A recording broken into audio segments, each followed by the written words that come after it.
नमस्कार, स्वागत है आपका भीम न्यूज इंडिया में। आप देख रहे हैं भीम न्यूज इंडिया। मैं हूं आपका दोस्त विनय कुमार सिंघल। अंता विधानसभा उपचुनाव में मुकाबला त्रिकोणीय होता जा रहा है। आज नरेश मीणा ने प्रेस कॉन्फ्रेंस कर अपना घोषणा पत्र जारी किया, जिसमें 13 मुद्दे गिनाए। उन्होंने कहा कि जैसे ही मैं चुनाव जीतूंगा, सबसे पहले इन 13 मुद्दों को लेकर संघर्ष कर इनको दूर कराऊंगा। देखिए हमारे संवाददाता भंवर सिंह चौहान की रिपोर्ट अंता से। रोड से चालू होकर और शीशवाड़ी तक हमारा रोड शो रहेगा। दूसरा, हमने अपना एक घोषणा पत्र जारी किया है। वो घोषणा पत्र भी आपके सामने रखेंगे, जिसमें हमने जो भी यहाँ की जो समस्या अंता की, उनको इंगित करते हुए इन समस्याओं पर को दूर करने का हम इस चुनाव में प्रयास करेंगे। ये घोषणा पत्र है क्षेत्र को भ्रष्टाचार गुंडा राज से पूर्ण मुक्त कराना, किसानों के हितों में सतत संघर्ष करना, मुआवजा, समर्थन मूल्य, खेतों में जो रास्ते नहीं है उनके लिए रास्ते बनाना, 12 मांगरोल जो जर्जर सड़क है उसका 2026 में ही निर्माण कर जनता को समर्पित करेंगे। अंता में सब्जी मंडी सुव्यवस्थित बनाएंगे। मांगरोल में सब्जी मंडी तहसील रोड पर शिफ्ट की जाएगी। बदहाल बंद पड़ी कृषि मंडी को तुरंत प्रभाव से पुनः चालू करवाया जाएगा। सभी समाजों के हितों में आवश्यक कदम उठाए जाएंगे। समानता सद्भावना से वसुधैव कुटुंबकम की भावना से क्षेत्र का समुचित विकास व जीनित के कार्य किए जाएंगे। आंगनबाड़ी कार्यकर्ताओं का मानदेय 10,000 किया जाएगा। गौ माता संरक्षण व संवर्धन हेतु विधेयक के लिए संघर्ष किया जाएगा। अंता में बस स्टैंड बनाने के लिए प्रयास करेंगे। सुव्यवस्थित पेयजल व विद्युत आपूर्ति के लिए काम करेंगे। बेरोजगारों और रोजगार संबंधी समस्याओं पर युवाओं के लिए सतत संघर्ष करेंगे। ये 13 सूत्रीय हमने घोषणा पत्र जारी कर रहे हैं, जिस पर आचार संहिता जैसे ही खत्म होगी उसके बाद हम इस पर काम चालू कर देंगे। उपचुनाव 11 नवंबर को है, 14 को वोटिंग है। जिस तरह से हम गांव-गांव, ढाणी-ढाणी में देवतुल्य मतदाताओं बंधुओं से मिल रहे हैं, उनका समर्थन मांग रहे हैं, और जिस तरह से भरपूर समर्थन आशीर्वाद हमें मिल रहा है, ऐसा लग रहा है कि नरेश नहीं, अंता की जनता परिवर्तन और बदलाव के लिए ये चुनाव लड़ रही है। और ये लगता है कि ये चुनाव जनता ने जो हमने मुद्दा दिया भ्रष्टाचार के खिलाफ और किसानों की खुशहाली के लिए, उससे जनता आशान्वित है। जनता को विश्वास है कि नरेश मीणा अगर विधायक बनेगा तो जनता के लिए काम करेगा और भ्रष्टाचार को उखाड़ फेंकेगा। आपका कोई जी, अभी जो आपने सवाल किए इसमें एक मुद्दा है कि किसानों का अभी यूरिया की बढ़ी। देखिए, अभी आचार संहिता लगी हुई है और चुनाव चल रहा है, बारिश का मौसम है। मुझे लगता है कि अभी किसान जो है, यहाँ पर अभी खाद के लिए जो किल्लत चल रही है, लेकिन अभी हम आचार संहिता में तो कोई आंदोलन कर नहीं सकते, ना हम कुछ बोल सकते हैं। लेकिन मुझे लगता है कि 14 तारीख तक या 20 तारीख तक लगभग बुआई हो जाएगी। उसके बाद खाद की जरूरत नहीं पड़ती, जो डीएपी खाद की जरूरत पड़ती है, उसके बाद में यूरिया खाद की जरूरत पड़ती है। और जब एमएलए में बन जाऊंगा तो फिर उसमें यूरिया खाद के लिए घोषणा पत्र की जरूरत नहीं है। वो तो वैसे ही हम दिलवा देंगे। जिस दिन विधायक नरेश मीणा बनकर निकलेगा, उसी दिन खाद का पूरा कोटा अंता की धरती पर अंता के लोगों को दिलवा दिया जाएगा। नरेश मीणा का मुकाबला कांग्रेस से या बीजेपी से? दोनों से नहीं है। कांग्रेस और भारतीय जनता पार्टी दोनों सेकंड पद के लिए उसके लिए कंपटीशन कर रही है। हम बहुत आगे हैं। हमारा मकसद है, अब जिस तरह का जनता जनार्दन का आशीर्वाद मुझे मिल रहा है, जनता का जो प्यार हमें मिल रहा है, ऐसा लग रहा है कि दोनों ही पार्टियों की जमानत जब्त होगी। नरेश जी, केजरीवाल ने आपका समर्थन किया है, तो आपकी सभा में क्या केजरीवाल जी भी आएंगे आपके? देखिए, आप देख रहे होंगे पूरी आम आदमी पार्टी हमारे साथ खड़ी है, उनका कैडर हमारे साथ खड़ा है। अब ये तय आम आदमी पार्टी करेगी, क्योंकि आम आदमी पार्टी ने ये तय करा है कि किसी भी सूरत में नरेश मीणा को चुनाव जिताना है। अब ये तय वो आम आदमी पार्टी करेगी, किसको लाना है, कब लाना है, कैसे लाना है, किस समय पे लाना है, तो हम अभी बात करेंगे इस मामले में। राजकुमार रोत या हनुमान बेनीवाल भी आएंगे?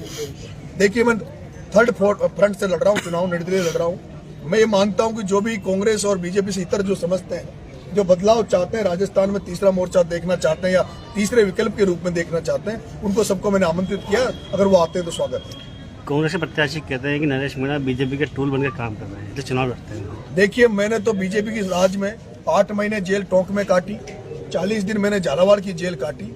अगर मैं टूल होता तो शायद मुझे नहीं लगता है जो जुर्म मैंने नहीं किया, 323, 341 में 8 महीने की जेल कटवाई। एक शांति रूप से धरना दे रहा था झालावाड़ में, उसमें जेल 40 दिन की कटवा दी। अगर नरेश मीणा टूल होता तो ये नहीं होता। हाँ, टूल जो कह रहा है प्रमोद जैन भाया, वो भारतीय जनता पार्टी का टूल है, ओम बिरला अमित शाह का मिला हुआ है।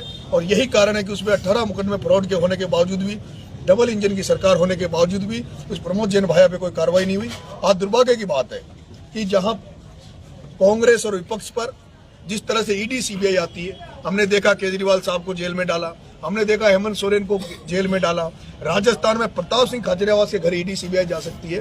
तो मैं पूछना चाहता हूं, डबल इंजन की सरकार में जब भ्रष्टाचार के आरोप प्रमोद जैन भाया पे लगे, जहां बीजेपी के एक मंत्री ने 67,000 करोड़ का आरोप प्रमोद जैन भाया पे लगाया, फिर उस पर ईडी सीबीआई क्यों नहीं आती, उस पर कोई सी तरह की कार्रवाई क्यों नहीं आती? इसका मतलब है वो कहीं कहीं भाजपा से मिला हुआ है। और ये तो साबित हुआ जब प्रमोद जैन भाया की वाइफ उर्मिला जैन भाभी, जिसके 12 वोट आए कांग्रेस से चुनाव लड़ी जिला परिषद का और 13 वोट बीजेपी का आया, उसके बावजूद वोट क्रॉस हुआ और प्रमोद जैन भाया की घरवाली उर्मिला जैन 13 वोट लेकर चुनाव जीती। इसका मतलब है साफ है, यहाँ बीजेपी और कांग्रेस कुछ नहीं है, यहाँ मिली भगत है, गाला मेल है। जहाँ ओम बिरला शांति धारीवाल कोटा में मिलकर काम करते हैं, वहीं 12 में प्रमोद जैन भाया प्रताप सिंह भी मिलकर काम करते हैं। अंता की जनता नरेश मीणा को वोट क्यों देखकर चुने? अंता की जनता भ्रष्टाचार के खिलाफ नरेश मीणा को वोट देगी।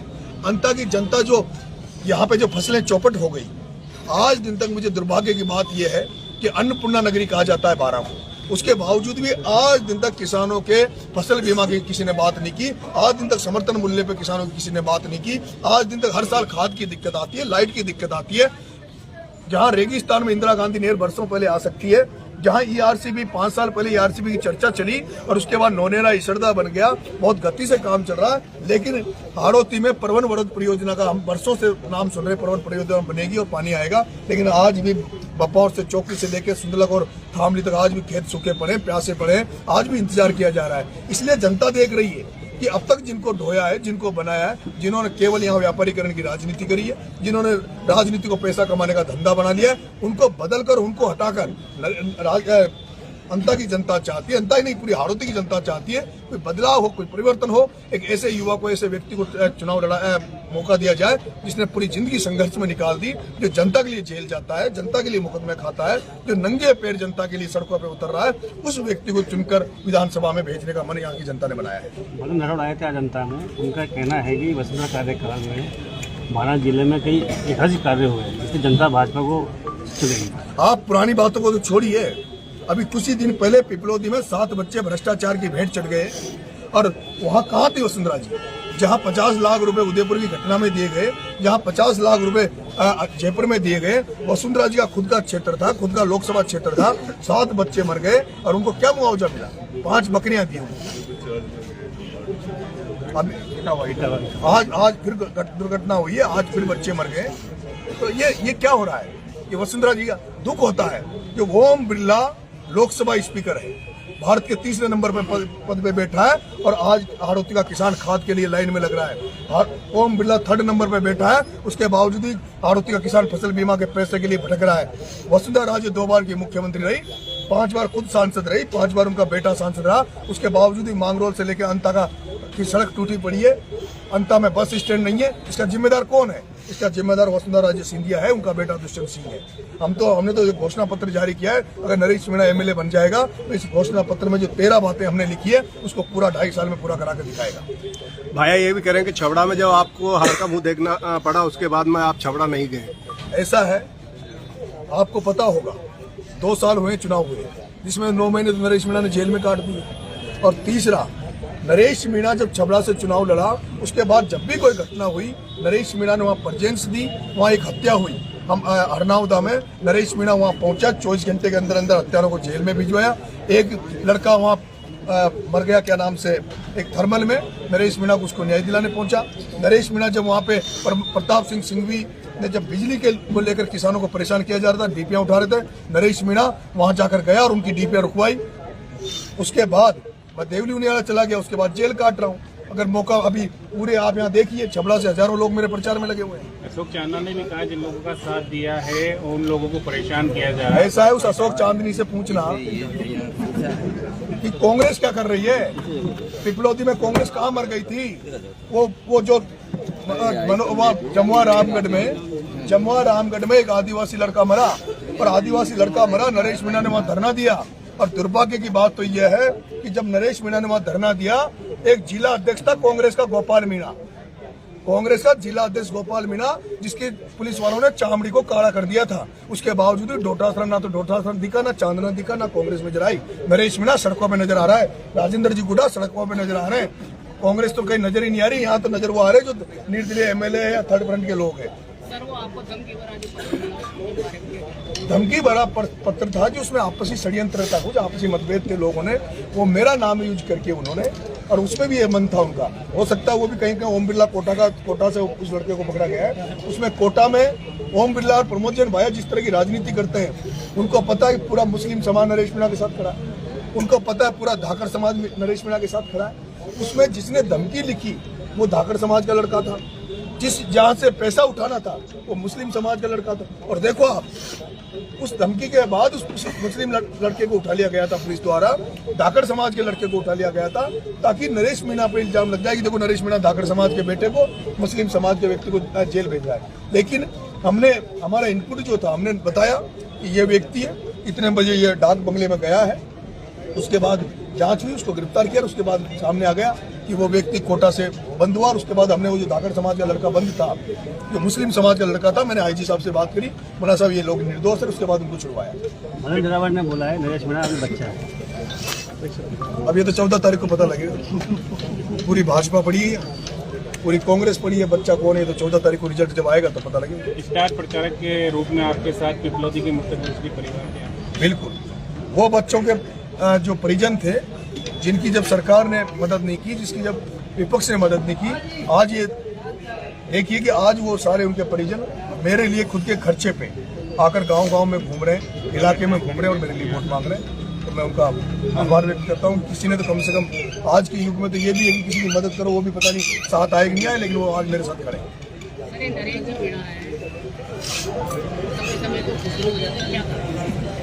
देखिए, मेरा ये मानना है, जिसकी आत्मा जिंदा है, अगर किसी के सामने, अगर किसी बहन बेटी के साथ जाए, उसकी इज्जत के साथ खिलवाड़ किया जाए, किसी गरीब को कुचला जाए, किसी गरीब को परेशान किया जाए, और अगर आप किसी व्यक्ति के सामने, आंखों के सामने ये होने पर अगर गुस्सा नहीं आए, तो मुझे नहीं लगता वो आदमी जिंदा है। वो आदमी मरत है। आदमी जिंदा वही है जिसकी आत्मा जिंदा, उसी आदमी की जिंदा मैं मानता हूँ, जो जिसके सामने अगर कोई अत्याचार होता है, अनाचार होता है या कुठाराघात होता है और उसकी प्रतिक्रिया दे, गुस्सा जाहिर करे, उसी आदमी को मैं जिंदा मानता हूँ। मुझे भी गुस्सा तभी आता है जब मुझे लगता है कि यहाँ कैसी राजनीति हाड़ोती है। 4 आदमी मिलकर पूरी हाड़ोती को खा रहे हैं, 4 आदमियों ने पूरी किसान कौमों को बर्बाद कर दिया, और फिर नरेश मीणा के अंदर गुस्सा नहीं आए तो क्या करें? नरेश मीणा क्या डूब मरे? नरेश मीणा क्या सहन कर ले? यहाँ तो हुआ है, प्रमोद जैन भाया के खिलाफ यहाँ कोई बोलने की हिम्मत नहीं रखता था। 12 जिले में एक भी बीजेपी का आदमी बता दो जो प्रमोद जैन भाया के खिलाफ बोलता हो, और झालावाड़ में एक भी कांग्रेस का आदमी बता दो जो वसुंधरा के खिलाफ बोलता हो। ये तो नरेश मीणा कमल राठौड़ है। नरेश मीणा कमल राठौड़ है, जो जेलों में रहने के बाद भी सड़क पर लड़ रहे हैं। इनके खिलाफ मोर्चा खोल के बैठे। ये भारतीय जनता पार्टी का जिसको प्रत्याशी बनाया है, इसको 2008 में डीलरशिप में खाद्य आपूर्ति के खाद्य डीलरशिप थी जो, उसमें ये जेल गए हैं। प्रमोद जैन भाइयों ने इनकी मदद करी है, और आज यही तो कारण है कि जनता मेरे पे भरोसा कर रही है, विश्वास कर रही है कि ये लड़ाका है, लड़ने वाला व्यक्ति है, समझौता नहीं करेगा, चाहे कुछ भी हो जाएगा, इसलिए लोग पसंद कर रहे हैं।